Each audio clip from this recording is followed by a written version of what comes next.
ஆ ஹே good morning everyone. அனைவருக்கும் வணக்கம். இன்னைக்கு தேதி பார்த்தீங்கன்னா 20 ஜூன் 2026 சனிக்கிழமை. தினமணியில் இருக்கக்கூடிய சில இம்பார்ட்டன்ட் நியூஸஸ் பார்க்கலாம்.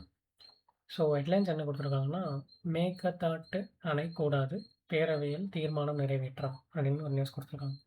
ஸோ சட்டப்பேரவை நிகழ்வுகள் நடந்துகிட்ருக்கு. நேற்று வந்து நம்மளுடைய முதலமைச்சர் விஜய் அவர்கள் ஆ, ஒரு தீர்மானத்தை கொண்டு வந்தார். சரிங்களா? என்ன தீர்மானம் பார்த்தீங்கன்னா, மேகதாட்டு அணை கட்டக்கூடாது அப்படின்னு சொல்லிட்டு ஒரு தீர்மானம். ஸோ என்ன இந்த மேகதாட்டு அணை இஷ்யூ அப்படின்னு பார்த்தீங்கன்னா, நமக்கு தெரியும்.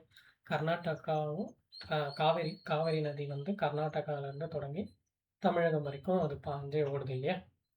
ஸோ கர்நாடகாவுக்கும் தமிழ்நாட்டுக்கும் ரொம்ப வருஷமாக அந்த இஷ்யூ இருக்குது. அந்த நதி வந்து எங்களுக்கு தான், அந்த நதியுடைய தண்ணியை வந்து நாங்கள் தான் யூஸ் பண்ணுவோம்.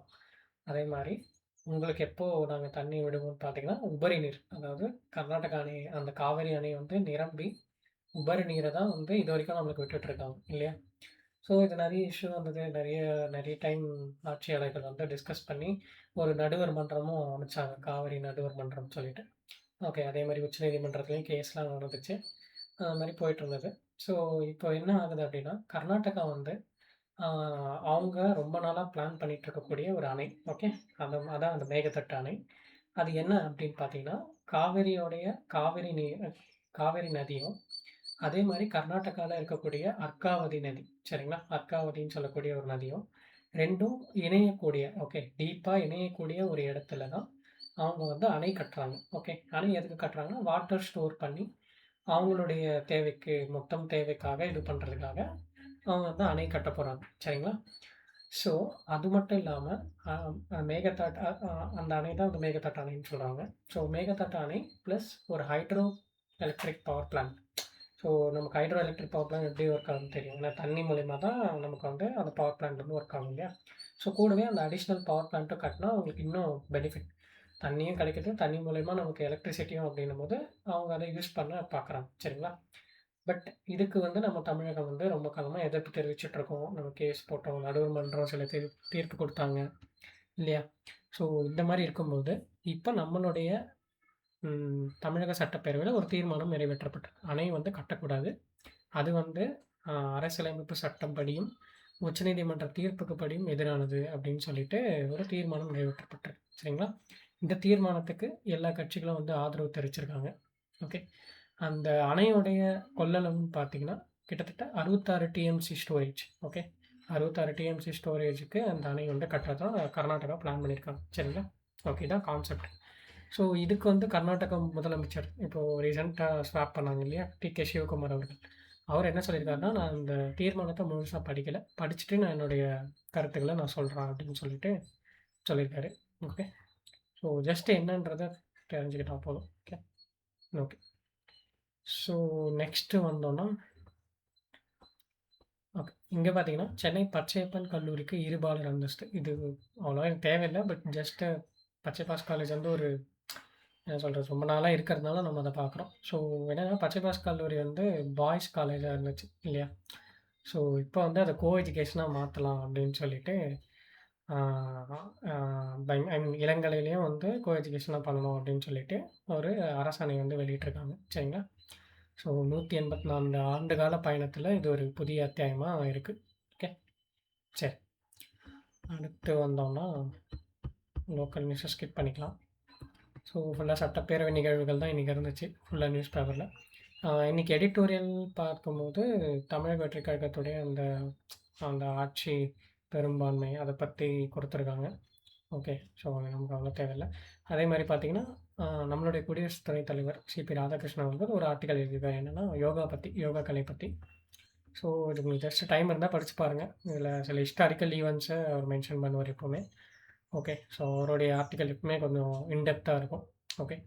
ஆ ஓகே. ஜஸ்ட்டு இது பண்ணி பாருங்க. ஓகே. நமக்கு தெரியும் யோகா டே வந்து நம்ம ஜூன் 21 நாளைக்கு கொண்டாடுறோம். ஸோ அதுக்காக இந்த ஆர்டிக்கல் எழுதியிருக்காரு. நாளைக்கு சனிக்கிழமைன்றதுனால, இன்னைக்கு இந்த ஆர்டிக்கல் வந்து சாரி, நாளைக்கு சண்டேன்றதுனால இன்னைக்கு இந்த ஆர்டிக்கல் இன்னைக்கு வெளியாயிருக்கு. சரிங்களா? ஓகே.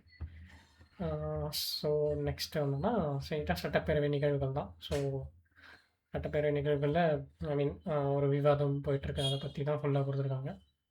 ஓகே. ஸ்ட்ரெயிட்டா நெக்ஸ்ட்டு பார்த்தோம்னா,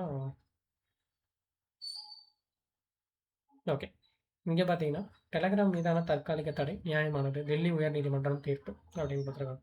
ஸோ நமக்கு தெரியும் நீட் எக்ஸாம் வந்து ரீசென்ட்டா ரீஷெட்யூல் பண்ணியிருக்காங்க இல்லையா நாளைக்கு. ஸோ அதுக்கு வந்து அந்த பேப்பர் லீக்குக்கு வந்து முக்கியமான காரணம், முன்னாடி நீட் நீட் பேப்பர் லீக்குக்கு முக்கியமான காரணமா டெலகிராம் இருந்ததா வந்து நெறைய குற்றச்சாட்டுகள் இருந்துச்சு இல்லையா? டெலகிராம்ல தான் பேப்பர் வந்து சேஸ் பண்ணப்பட்டது அப்படின்னு சொல்லிட்டு. ஸோ அதனால நம்மளுடைய மத்திய அரசு okay National Testing Agency request பண்ணதால மத்திய அரசு என்ன பண்ணாங்கன்னா, டெலகிராம பேன் பண்ணாங்க. சரிங்களா? அந்த 21 வரைக்கும். எக்ஸாம் முடியிற வரைக்கும். ஸோ 22 வரைக்கும் பேன் பண்ணியிருக்காங்க. அதுக்கப்புறம் டெலகிராம் வந்து நார்மலா வந்துரும். ஓகே. ஸோ இப்போ டெலகிராம் சார்புல வந்து டெல்லி உயர்நீதிமன்றத்தில ஒரு மனு போட்டிருக்காங்க. இது வந்து நியாயம் கிடையாது. இது வந்து சட்டம் வந்து அனுமதிக்கல. எங்களுக்கு வந்து இவ்ளோ லாஸ் இருக்கு. ஆ நீட் எக்ஸாம் ஸ்டூடண்ட்ஸ் மட்டும் எங்களுடைய டார்கெட் கஸ்டமர்ஸ் கிடையாது. நெறைய பேர் எங்களோட ஆப் வந்து யூஸ் பண்றாங்க. அப்படின்னு சொல்லிட்டு அவங்க சொல்லியிருந்தாங்க. சரி அவங்க தரப்புல ஒரு ஒரு மனு போட்டிருந்தாங்க. ஸோ இது டெல்லி ஹைகோர்ட்ல கேஸா வரும்போது ஒரு விவாதம் நடைபெற்றுச்சு. சரியா? அப்போ நம்மளுடைய மத்திய அரசு சார்புல ஆஜரான வழக்கறிஞர் வந்து இது வந்து டெலகிராம் வந்து நெறைய இல்லீகல் ஆக்டிவிட்டீஸ்க்கு பயன்படுத்தப்படுது. அது இதுன்னு சொல்லி ஒரு விவாதம் போயிட்டு இருந்தது. ஸோ கடைசியா என்ன தீர்ப்பு குடுத்துருக்காங்கன்னா, ஆ அதாவது இது வந்து நியாயமானது தான். டெலகிராம் மீதான அந்த தற்காலிக தடை, டெம்பரரி பேன் வந்து நியாயமானது தான். ஸோ, இது மத்திய அரசு அ டெக்னாலஜி ஆக்ட் ஓகே தகவல் தொழில்நுட்ப இன்ஃபர்மேஷன் டெக்னாலஜி ஆக்ட் 2000 படி செக்ஷன் 69 கீழ உள்ள நடைமுறைகள பின்பற்றி அவங்க வந்து பேன் பண்ணது கரெக்ட் தான் அப்படின்னு சொல்லிட்டு ஒரு தீர்ப்பு குடுத்துருக்காங்க. சரிங்களா? ஸோ, அதே மாரி நம்மளுடைய மத்திய அரசு என்ன சொல்றாங்கன்னா, இந்த தடைய வந்து அ முழுசா ஐ மீன் தற்காலிகமா இல்லாம முழுவதுமாவே தடை விதிக்கணும் அப்படின்ற மாரியும் ஒரு பாயிண்ட் சொல்லியிருக்காங்க. ஸோ, அதுக்கு எதுவும் ரிப்ளை வரல. பட் இந்த டெம்பரரி பேன் வந்து ஓகே அப்படின்னு சொல்லிட்டு பேன் வந்து அ எடுக்கல.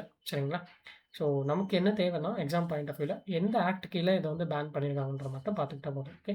Information technology act section 69A okay. சரி. ம். வேற எதுவும் பெருசா செய்திகள் இல்ல. நம்ம நாளைக்கு செய்தித்தாள சந்திக்கலாம். அதே மாரி பார்த்தீங்கன்னா, நான் ஒரு 1 வீக் அவைலபிள் இல்ல. ஸோ, இதோட நெக்ஸ்ட்டு சண்டே தான் வருவேன். ஓகே. ஸோ, நம்ம நெக்ஸ்ட்டு சண்டே கிளாஸ்ல மீட் பண்ணலாம். Thank you everyone. நல்லா படிங்க. சப்ஸ்கிரைப் பண்ணுங்க. உங்க ஃப்ரெண்ட்ஸ் அண்ட் ஃபேமிலீஸ்க்கு ஷேர் பண்ணுங்க. Thank you.